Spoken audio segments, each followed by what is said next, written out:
અને મિત્ર મંડળની ટીમ સાથે અહીં આવ્યા છીએ. અમારો કાર્યક્રમ છે રાજકોટ મહાનગરપાલિકાના 72 કોર્પોરેટરનું સન્માન સમારોહ કરવો. આ પાછળનો મુખ્ય હેતુ એ કે કોર્પોરેટર અને કર્મચારી વચ્ચે એક પારિવારિક સંબંધ બંધાય, ભાઈચારો થાય અને રાજકોટના વિકાસમાં ખંભેથી ખંભો મિલાવી અને કાર્ય કરે. આ કાર્યક્રમ લગભગ રાજકોટમાં એવો પહેલો કાર્યક્રમ છે જેમાં 72 કોર્પોરેટરનું સન્માન થઈ રહ્યું છે.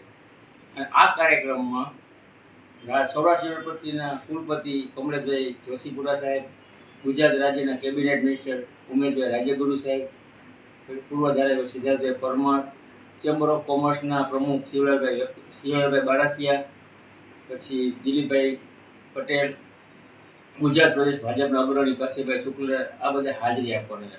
આ કાર્યક્રમ રાજકોટ મહાનગરપાલિકાના ગ્રાઉન્ડમાં તારીખ 18/8/2026 મંગળવારના રોજ સાંજે 7:30 કલાકે યોજવામાં આવેલ છે. અમારો મુખ્ય ઉદ્દેશ શું કે બધા કર્મચારી અને કોર્પોરેટર વચ્ચે ભાઈચારો થાય અને રાજકોટના વિકાસમાં સિંહ ફાળો આપે.